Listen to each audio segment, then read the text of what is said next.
राधे राधे खमागणी। तो हम लोग गए थे संडे को घूमने के लिए। तो हम गए थे मॉल। तो वहाँ मैंने छोटी छोटी जो भी क्लिप्स ली थी वो मैं आप लोगों के साथ शेयर कर रही हूँ। और जैसा कि आप सबको पता है कि कान्हा की अब जो है समर वेकेशन चालू हो गए हैं, यानी कि गर्मी की छुट्टियाँ चालू हो गई है। तो हम लोग मॉल जाते हैं, वहाँ घूमते हैं फिरते हैं। सब बहुत अच्छा था, बच्चों के लिए बहुत अच्छा है। और क्योंकि आप सब जानते हैं कि कान्हा कितना बोर हो जाता है, सारा दिन भर इतना बड़ा होता है गर्मियों का जो होता है।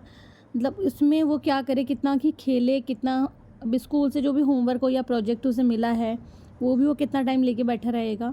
और आखिर उसकी एज भी है इतना कि उसको खेलने के लिए चाहिए कुछ ना कुछ। तो आप जानते हैं कि घर में बच्चे भी नहीं हैं और आस पड़ोस में भी ऐसा माहौल भी नहीं है। और मेरे पड़ोस में जो मेरे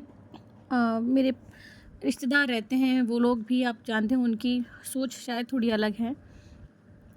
वही बात है कि अगर कोई बोलेगा नहीं कि बेटा खेलने के लिए आ जाओ या आकर खेल लो बच्चों के साथ में, या बात नहीं करेगा तो कैसे हम लोग किसी का घर जा सकते हैं या मैं अपने बच्चे को भेज सकती हूँ। हालांकि बहुत लोग बोलते हैं कि जब आपके पड़ोस में बच्चे हैं, आपके रिश्तेदार हैं, तो आप वहाँ भेज दिया कीजिए। लेकिन आप सब समझते हैं कि रिश्तेदार और पड़ोसी सब लोग कहने के लिए होते हैं। तो फ़िलहाल अच्छा, वो मेरे रिश्तेदार का मतलब ये है कि मेरे हस्बैंड के ननिहाल पक्ष के हैं। तो ठीक है, बोलते चलते तो सब हैं, लेकिन एक सपोर्ट सिस्टम यहाँ नहीं है। बाकी मेरे जो ससुराल में हैं बच्चे, वो सब लोग बहुत दूर रहते हैं। तो बहुत दूर भी नहीं, तो इतना मतलब मैं जा नहीं पाती इतना। फिर सोचा कान्हा को लेके चलती हूँ कहीं घुमाने के लिए बाहर। और इस बार कान्हा को कोशिश करूँगी कि अच्छी अच्छी जगह लेके जाऊँ ताकि उसका मन भी बहल जाए। यहाँ वो बहुत मस्ती कर रहा था। और एक माँ और पापा को क्या ही चाहिए, मतलब उसके उनके बच्चे खुश रहें, उनकी खुशी ही हमारी खुशी होती है। तो कान्हा ने बहुत इन्जॉय किया यहाँ पर। और क्या है उनका नाम, जिन्होंने मैसेज किया कि दीदी आजकल आप व्लॉग नहीं बनाती है। तो जब तक सब लोग मुझे सपोर्ट नहीं करेंगे, नहीं बोलेंगे कि दीदी प्लीज़ व्लॉग बनाया करो, तो मैं नहीं बना पाऊँगी। क्योंकि सच में ना मज़ा नहीं आता है व्लॉग बनाने में, जब तक आप लोग है ना कमेंट नहीं करेंगे। आप लोग स्ट्रेंथ है मेरी, तब तक आप लोग बोलेंगे नहीं कि हाँ दी बनाइए, हम लोग व्लॉग देखना अच्छा लगता है या देखना चाहते हैं। तो इसीलिए सोचा है जब तक कमेंट नहीं आएंगे कि दीदी व्लॉग बनाइए, मैं नहीं बनाऊँगी। छोटी छोटी कुछ क्लिप्स हैं वो ऐड कर दिया करूँगी कभी कभार। तो यहाँ एक कुछ होगा या मतलब मिसाइल टाइप में, पता नहीं क्या था, जहाँ उसमें बैठ कर कुछ नहीं करना था, एक मतलब कुछ नहीं करना था, बैठना था। वो राउंड राउंड करके घूम रहा था। सच कहूँ तो हमारे बचपन में ये सब चीज़ें नहीं हुआ करती थी, लेकिन हाँ अभी है और अच्छी बात है। आई थिंक बच्चों को मोबाइल से दूर रखना चाहिए। मैं कान्हा को कोशिश करती हूँ कि ज़्यादा से ज़्यादा दूर रख सकूँ, इसलिए एक रीज़न ये भी है व्लॉगिंग का जो है मैंने बंद किया है। क्योंकि जो लड्डू गोपाल की सेवा ज्ञान भक्ति है उसका तो मैं मैनेज कर लेती हूँ, उसमें मुझे कान्हा की इतनी ज़रूरत नीड नहीं होती है। लेकिन व्लॉगिंग वाले चैनल में आई थिंक आप सब लोग जानते हैं कि मेरा किचन भी छोटा है, तो बैक कैमरा कोई ना कोई होना ज़रूरी है। और अब कान्हा जिस एज में जा रहा है तो उसे मम्मी पापा का ही सपोर्ट नहीं बनना, मतलब सपोर्ट नहीं चाहिए, उसे फ्रेंड सर्किल भी चाहिए। तो वो यहाँ नहीं है, मतलब मेरे घर के आसपास कहीं ऐसा कुछ उसको फ्रेंड सर्किल नहीं है। बाहर साइकिल वगैरह थोड़ी देर चलाता है, जो भी अगर मैं उसके साथ में रहती हूँ तो वो साइकिल चलाने जाता है। और या उसके पापा रहते हैं, क्योंकि वो जब बाहर साइकिल चलाता है तो मुझे अपने मेन गेट पर जा कर के खड़े होना पड़ता है, उसको देखते रहना पड़ता है। क्योंकि आप सबको पता है कितनी वारदात हो रही है कि बच्चे खो रहे हैं, इधर उधर कोई लेके चले जाता है। बहुत सारी रील्स वगैरह मैं भी देखती हूँ, तो इसलिए डर के कारण बस मैं भी खड़े रहती हूँ। अभी तक मतलब कान्हा इतना ज़्यादा क्या, कान्हा तेज़ है ही नहीं।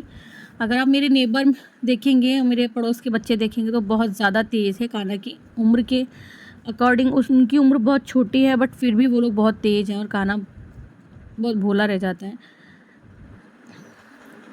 तो बस यही है,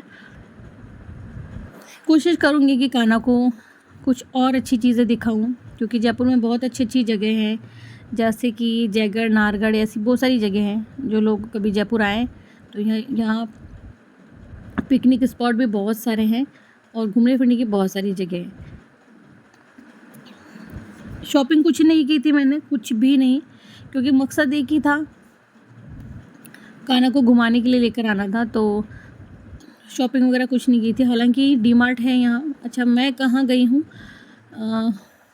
बता ही देती हूँ। वैसे आप लोग पहचान गए होंगे, जो लोग जयपुर से हैं वो लोग तो पहचान गए होंगे। हम लोग हाइपर सिटी गए थे, जो कि घर से कुछ दूरी पर पड़ता है। और मतलब एक ऐसा होता है ना कि वास्तव में ये बात सत्य है कि बुज़ुर्ग कहते हैं कि एक बच्चे का साथ में दूसरा बच्चा होना बहुत ज़रूरी हो जाता है। तो ये बात सत्य है कि एक बच्चे के साथ, क्योंकि जैसे कि मान लीजिए हस्बैंड वाइफ बात कर लेंगे, लेकिन मेरा बेटा है वो हमेशा अकेला पड़ जाता है। उसे अपनी बातें शेयर करने के लिए अपने बराबर में कुछ चाहिए। सब लोग बोलते हैं कि मम्मी पापा को एकदम फ्रेंड की तरह रहना चाहिए। बिल्कुल मैं रहती हूँ फ्रेंड की तरह, डांटने की जगह डांटती भी हूँ, पिटाई भी लगाती हूँ कभी, ऐसा नहीं है। लेकिन मैं ऐसा मानती हूँ कि मम्मी पापा इतना भी फ्रेंड नहीं बन सकते हैं। फ्रेंड ही होता है, और भाई और बहन भाई बहन ही होते हैं। सो क्या ही कर सकते हैं, कुछ नहीं। बहुत सारे लोग बोलते हैं, सविता दीदी ने पहले 1-2 बार बहुत बार बोला है, सविता अरोड़ा दीदी, वो मेरा चैनल देखते हैं बट मुझे कमेंट नहीं करते। मुझे पता है कि कुछ लोग ऐसे हैं, जैसे मीतू दीदी हो गई और सविता दीदी हो गई, सरिता या सविता, आई थिंक सविता दीदी है, सॉरी। वो लोग मेरा देखते हैं व्लॉग वगैरह, लेकिन कमेंट नहीं करते हैं। तो आप लोग अगर कमेंट करते हो ना तो अच्छा लगता है, क्योंकि हमें कभी कभार ऐसा होता है कि हमें कुछ चीज़ों की आदत पड़ जाती है। तो और जब हम उन आदत को छोड़ नहीं पाते हैं ना, तब कुछ ना कुछ हम लोग मेंटली डिस्टर्ब हो जाते हैं। तो कुछ नहीं, बस ऐसा ही ये वीडियो शेयर करना कोई ख़ास मकसद नहीं था। आप लोगों से बात करना एक मकसद था, वो बात मैंने कर ली। अभी निर्जला एकादशी आने वाली है, तो ठाकुर जी के दर्शन का सोच रही हूँ, तब करवाऊँगी आप लोगों को दर्शन। बट इतनी भीड़ होगी, मुझे पता है इतनी भीड़ होगी ना वहाँ पर कि, और कान्हा और मैं दर्शन करके आते हैं एकादशी पर, तो ज़रूर से दर्शन करने जाते हैं हम लोग।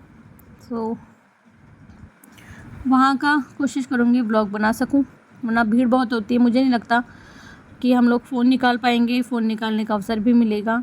और जो लोग एकादशी का व्रत रख रहे हैं, ढेर सारी शुभकामनाएं उनको। इस बार मैं नहीं रखूँगी एकादशी का व्रत शायद, क्योंकि मेरी वैसे ही बहुत तबीयत ख़राब चल रही है, पेन बहुत रह रहा है और दवाइयाँ चल रही है, तो शायद मैं नहीं रख पाऊँगी, निर्जल व्रत नहीं रख पाऊँगी, कहने का मतलब ये है। और पिछली साल जो है व्रत रखा था, उससे पिछले साल व्रत रखा था। और निर्जल जो व्रत है ना, वो बीमार व्यक्ति को, प्रेग्नेंट लेडी को नहीं रखना चाहिए। तो ये सारी इन्फॉर्मेशन धीरे धीरे करके एक चैनल पर जा रही है, तो आप सब लोग वहाँ पर आकर के मतलब उन वीडियोस पर विज़िट करना, आप लोगों को बहुत सारी जानकारी मिल जाएगी। आप देख ही पा रहे होंगे कान्हा यहाँ बहुत मज़ा कर रहा है। पता है कान्हा बड़ा होने लग गया है, हालांकि पूजा पाठ की जगह पूजा पाठ करता है, अपना काम खुद से करता है, अपने कपड़े भी कभी कभार खुद धो लेता है, और मेरे पास काम में बहुत मदद करवाता है। तो हर चीज़ में वो ठीक है, लेकिन मुझे लगता है कि खेलने कूदने में मेरा बच्चा पीछे ही रह गया है, क्योंकि पूजा पाठ और मम्मी पापा के आसपास से उसकी दुनिया सिमट कर रह गई है। और आसपास का जो माहौल है वो इतना गंदा हो गया है ना, क्या बताऊँ मैं। छोटे छोटे बच्चे हैं, बच्चों की कोई गलती नहीं है, मैं मानती हूँ कि माहौल आसपास का बहुत बेकार हो गया है। तो मतलब इतनी गंदगी और नेगेटिविटी आसपास है कि डर लगता है अपने बच्चे को मुझे बाहर निकालते हुए। लगता है कि वो मेरे लिए छोटा ही सही है, भोला ही सही है, लेकिन कभी कभार डर भी लगता है कि अगर हम दोनों को कुछ भी हो जाता है तो हमारा बेटा मतलब इतना भोला सीधा रह जाएगा कि ये जो दुनिया उसे जीने भी नहीं देगी। बहुत सारी ऐसी बातें चलती रहती है दिमाग में, सोचती हूँ आप लोगों के साथ में शेयर करूँगी। और जो कमेंट आए हैं वो आप मेरे पीछे की वीडियो में जा कर के पढ़ सकते हो। जिसने भी किया है कि मैं अपने बारे में शेयर करूँ तो बिल्कुल शेयर करूँगी। एक बार कान्हा की जो छुट्टियां हैं वो निकल जाए, मैं नहीं चाहती कि उन दौरान मैं बैठ कर के वीडियोस बनाऊं और शेयर करते रहूं कि ये बात है वो बात है, इस तरीके का कुछ नहीं चाहती हूँ। कान्हा की छुट्टियां जब आराम से निकल जाएगी, स्कूल जाने लग जाएगा, तब मैं एक वीडियो रोज़ाना पोस्ट करूँगी।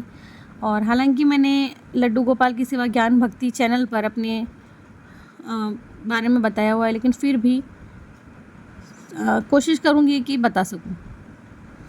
ऐसा कुछ खास नहीं है, ऐसा कुछ जुड़ा हुआ नहीं है, बस इतना है कि हर किसी के पीछे एक कहानी होती है, तो वो शेयर करूँगी मैं। और कुछ ऐसे चेहरों पर से नकाब हटाऊँगी कि जिन लोगों को मैंने अब तक एक ऐसा नकाब पहनाया हुआ है कि वो लोग अच्छाई के पर्दे में हैं, और सब कुछ मैंने ठाकुर जी पर छोड़ा हुआ है। जो मेरे ठाकुर की इच्छा होगी वही होगा। और जितना कुछ बुरा भी इस वक्त चल रहा है कि मैं वीडियोस भी नहीं बना पा रही हूँ, उस चैनल पर लगातार रह नहीं पा रही हूँ, तो ये बुरा वक्त ही है। ये बुरा वक्त कट जाएगा, मुझे अपने ठाकुर जी पर पूरा यकीन है कि जो बुरा कर रहे हैं उनके साथ बुरा हो, मैं ये तो नहीं चाहती, लेकिन हाँ इतना ज़रूर चाहती हूँ कि बुरा करने के बाद उनको ये फ़ील हो कि उन्होंने गलत किया है। और हम लोग फ्लाइट से नहीं, लिफ्ट से नीचे जा रहे थे, तो फिर मैंने वीडियो बनाया और उसी दिन हमने कान्हा की साइकिल भी परचेज़ की। और ये साइकिल उसके नाना की तरफ से है। तो उसका जब बर्थडे आया था तो उसके नाना ने जो भी उसको अमाउंट दिया था, हाथ में 5,000 रुपये दिए थे, 5,000, तो मैंने और इसमें अमाउंट ऐड करके कान्हा को साइकिल दिला दी, क्योंकि उसके जो साइकिल थी पुरानी वो बेकार हो गई थी। तो एक गुड न्यूज़ ये भी मुझे आप लोगों को देनी थी। और मेरे लिए तो ये साइकिल हवाई जहाज़ के बराबर है क्योंकि हम लोग तो ना छोटी छोटी खुशियाँ बटोर करके एक बड़ी खुशी बनाते हैं, और हमारी खुशी पानी के बबूले जैसी होती है, बहुत जल्दी नज़र लग जाती है और बबूला फूट जाता है। चलो मिलते हैं नेक्स्ट वीडियो में। खमा घनी।